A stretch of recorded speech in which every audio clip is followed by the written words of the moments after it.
alay hande tawde jama on buy e men acci waɗugol istikhara.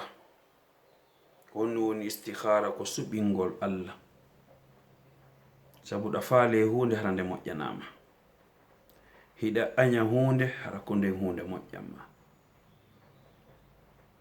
Musidɓe julɓe, anditen en wuuri seeɗa en maayay. Billahi wallahi wa tallah enen ɗo fop en maayay. Min o wonɗo e wolde ɗo ko hande ko joni ko kikiɗe on nanay mi maayi bila shak. Joni no min simi maayi ko honɗum mi gollani hoore am fil akhira. Ko min tun maayata, ko min tun lootete, ko min tun rondete, ko min tun wallinte ka gaburu, ko min tun ɓe hibbata leydi e hoore am. Goto tawatake ɗum. Ɓurɓe lan yiɗude ɓe nde ñande ko attotoɓe hibbugol jaare e hoore am. Ɓurɓe lan yiɗude nde ñande ko attotoɓe hotugol ɓen ka otoje mum.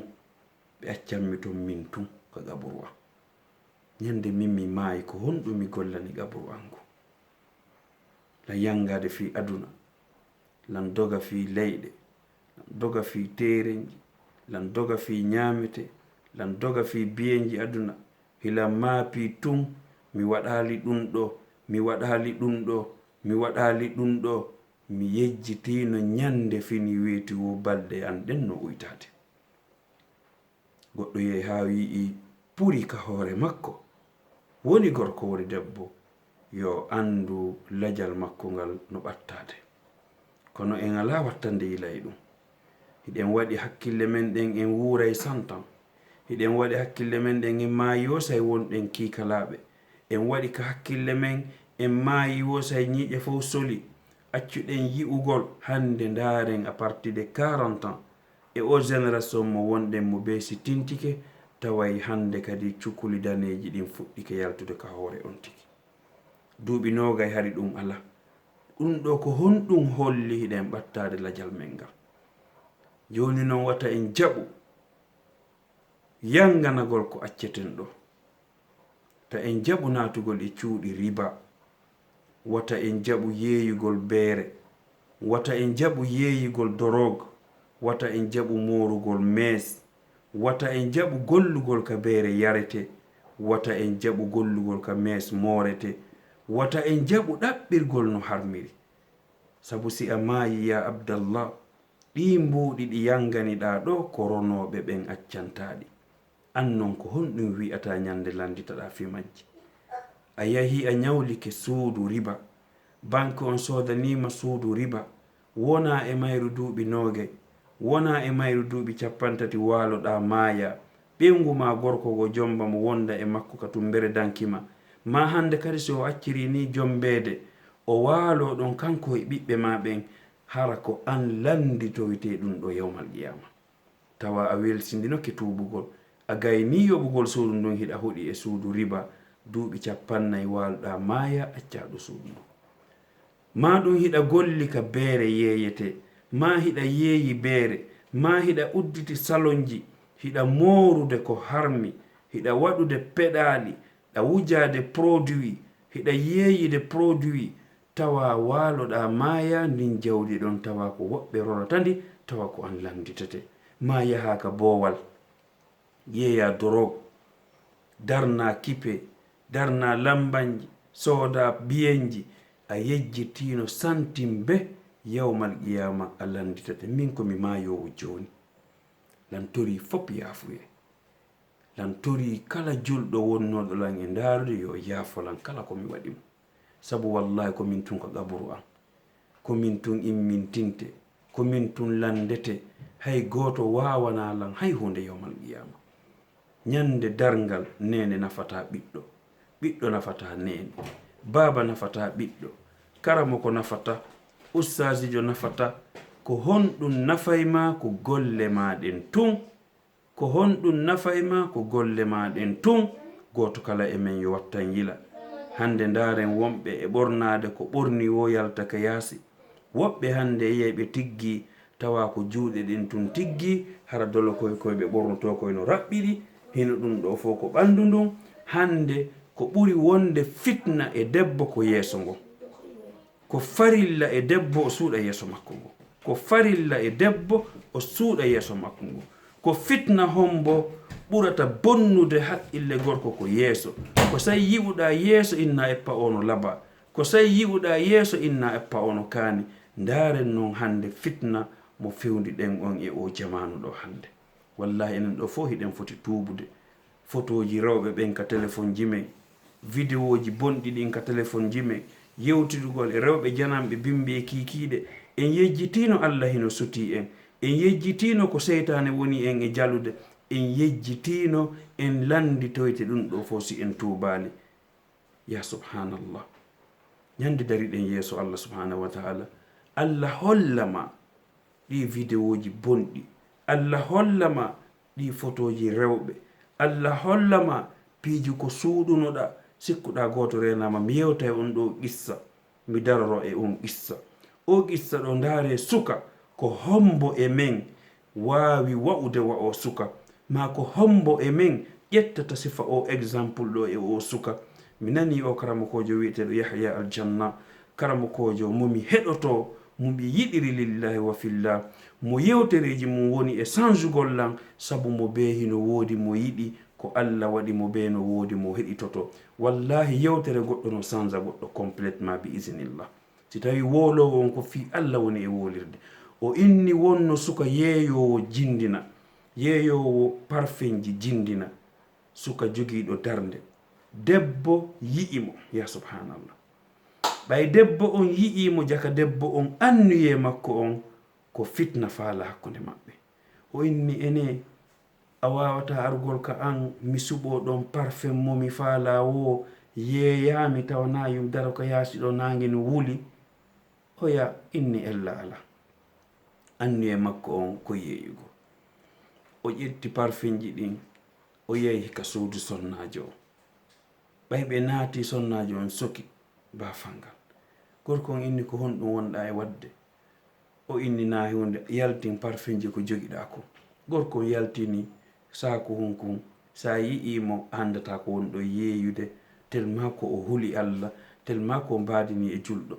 Oya inni yaltin o yaltini. Yaltingol makko debbo on soki bafangal inni ko mi noddirma mi faala yo en waɗudu jina. Ɗo non ko piiji ɗiɗi.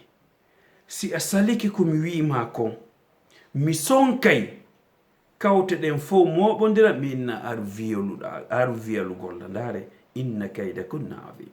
Wo si tawi a saliki ko mi wi'ima kon mi sonka mi inna a aru wiyaɗugol lam violé, a aru wiyalugol lam ko ɗum mi sonkani yoɓe faabola. Ɗum haray ko a wona ɗo e warede. Ko an non andi ko imma waɗa ko mi wi'ima kon si a salike mi sonka kawtal ngal ara ɓe nangama haray ko a wona ɗo warede. Gorko inni ella ala awa joni tawde miɗo ngula miɗo lakka mi nani ko wiɗa ko honto hurgol ngon woni. Debbo on inni mo hurgol ngon no nokkel kaari. Azzakumullah yo Allah teddingo e ngol kongol. Gorko on inni awa gorko on miiji ndaari duuson tawi fineteji ɗin fof no sokki ala ka o yaltira. O miiji ko honno o waɗata. O miiji ko solution hombo yaltirta e o debbo ɗo hara o waɗali jina. O miiji ko honno o gerdata. O inni yo Allah teddingo e ngol kongol. O hunti haaju makko on ka hurgo. O ƴetti ko o hunti haaju makko kon o bicciti ka yeeso makko o waɗi ka conci makko. Yaltugol makko debbo on ɗo fof luuɓi. Ko honɗum ni yalta e nder ga feetuɗo jakko feetuɗo meddi ka suudan ga yaltata nder ga ƴetti piiji ma yalta nder ga. Uksimu billah. Uksimu billah. Debbo labaɗo kañum tun e galle mum. Debbo labaɗo kañum tun e galle mum wi'uɗo gorko on komi addirmaɗo ko fiyo en waɗu fahisa ko fiyo en waɗu jina. Si tawi a jaɓali ko mi faala ko mi sonkay ɓe jama on ara faabo en. Gorko on tawi ko o solution ɗo watta o ƴetti ko waɗi ka haaju makko kon ko hunti haaju makko ngon o waɗi yeeso makko ngo o waɗi conci makko ɗin ɓay o yalti taho o darike o ya yi mo tawi ɗum fof no luuɓi e jakko feetuɗo mi addi kanno yaltanan derga o didi bafal nga o dampiri oya to e sakonko yimɓe ɓen jokki oya inni o ko feetuɗo o inni alhamdulillahi rabbil alamin mi yetti Allah nde ɓe inninmi komi feetuɗo mi tikkinali taguɗo langon subhanahu wa taala hande ko gorko hombo wayi wasifa o gorko ɗo e men honto worɓe wonɓe yiwde France yaha waɗugol jina Guinée wonɓe yiwde Espagne yaha waɗoya jina Guinée wonɓe yiwde Belgique yaha waɗoya jina Guinée wonɓe yiwde Allemagne wonɓe yiwde Suisse wonɓe yiwde Amérique wonɓe yiwde Angola ma ɗum ko ɓuri hulɓinade kon wonɓe wadde jina hara ko kawtal ɓeno dawi Madina haray mo jaati ɓenguma kawtal juma hande ko jelo woni e yoɓugol bi'e fi yahugol waɗoya jina woɓɓe no jombi acci rewɓe mum ga hiɓe yaade vacances waɗoygol jina kamen ɓeɗo nandali e o suka ɗo enen en nandali e o suka ɗo wakkili ƴettugol ko yeeka hurgo jano kon o wicciti yeeso makko ngon fo Allah subhanahu wa ta'ala ko o daali kon wama jazaa'ul ihsan illa al ihsan Cheikh Yahya Aljanna o wi'i ɓawi o gorko ɗo fuu jokkimo e luuri ko o wondi kon o hooti ka suudu makko o inni wallahi mi yetti joomi an nde ɓe wi'i komi feetuɗo mi daɗi e o fahisha ko fi Allah mi waɗiri wallahi Cheikh Yahya Aljanna o wi'i barngol ɓurngol welde e miski arno e kanko gorko on o fini tawi barngol ngol o wondi ngol hay gooto e on saayi ɗon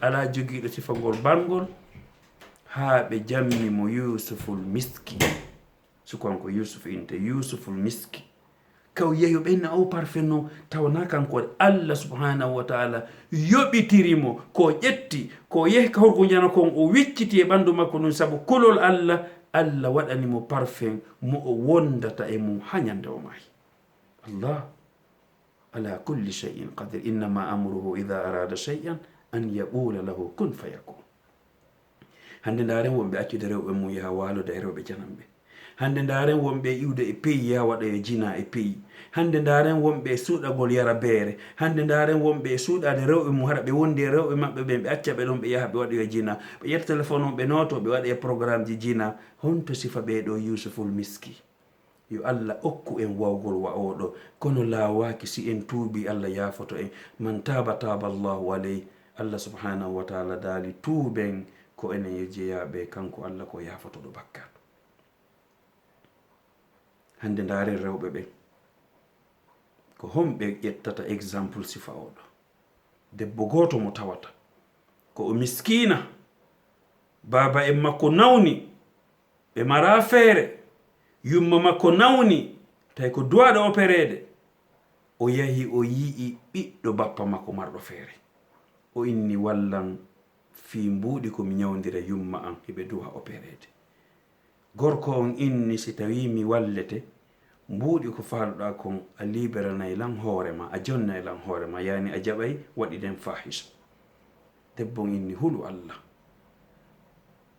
mi yiɗa waɗugol ɗum gorko inni mawa gasi selidan e mbuuɗi anni debbo on hayli ha ronki ko o miskina o mara fus o yii mawɓe makko ɓen ko woni e tampude kon o ari o landiti gorko on inni wallan fi Allah gorko on inni mo si tawi a waɗi ko mi wi'ima ko bismillah se a waɗa alisalam debbo on inni awa gasi joni mi wakkilike o ƴetti mbuuɗi ko e landimo kon joni debbo ɓe naati ka suudu gorko on ombi baafe ɗen fop o inni ko an yo sonnajo waɗi ko mi wi'ima kon o inni wo no woodi damal ngal sokaki gorko on inni baafe ɗen sokike fenêtre ɗin sokike ampol ɗanninama o inni baafal Allah ngal soku ngal ɗon tinno sokal ngal ɗon waɗen ko faalaɗa ko gorko on wa'i wa giilaɗo debbo on waali ka danki gorko on ari jooɗi ka koyɗe makko o inni ko an yukari hulu Allah subhanahu wa ta'ala wota a waɗu ko faalaɗa wadde ɗo kon si wona e haqqi mum yani si wona e dewgal andi to ñande malakal mawt ar ɗiɗɗugol ma wonkilkil andi to ñande munkari e nakir immimma ka gabruma andi to niwre jemma gorko on ka o huluno ɗon o tuubi o inni immo mi okkirima ɗi mbuuɗi ɗo fi Allah mi tuubi mi tuubi mi tuubi mi tuubi o wulli debbo ƴetti mbuɗɗi ñawde mawɓe mum ɓen ndaare ko Allah subhanahu wa taala watta ko o yiltitoyi o yehi o tiggi on sonnajo ndaren hande rewɓe wonɓe profitude acca modi mum yaha walano gorko janon ko ɓuri hulɓinade ko woɓɓe no ƴettude comprimé ɓe sikka Allah renaɓe woɓɓe no ƴettude pikir ɓe sikka Allah renaɓe woɓɓe no wadde ko watte alaji goɗi en wolata e nde majji ɓe sikka Allah renaɓe Allah daali yahtafuna min annas wala yahtafuna min Allah yastahfuna min annas wala yastahfuna min Allah hiɓe suuɗo yimɓe ɓen ɓe wata suuɗade Allah ko ɓeeɗo si ɓe tuubali Allah wi'onayiɓe laqad istadda ghadabi ala man qalla haya'uhu minni yastahfuna min annas wala yastahfuna minni Allah inna min kadi hande ɓeeɗo tikkere komi tikkani ɓeeɗo ko mi tikkiranali sifa nden tikkere ɗon hay goto ɓe tawata ɓe waɗilam ɓurɗo jasude ndaroɓe ɓe ɓen ɓe waɗilam min komi fus yeeso maɓɓe ndaren hande musidɓe julɓe honto yusuful miski sifa men woni wonɓe iwde sukaɓe iwoɓe Allemagne yaha e waɗoygol jinaka men iwa Espagne waɗoya jinaka men iwa Dakar yaha waɗoya jina Fouta iwa Conakry waɗoya jina Fouta hande hara ko commerçant ɓe wonɓe ƴettude rewɓe nawa ɓe Maroc wonɓe lumbinde woɓɓe goo Maroc wonɓe waddude rewɓe goo jina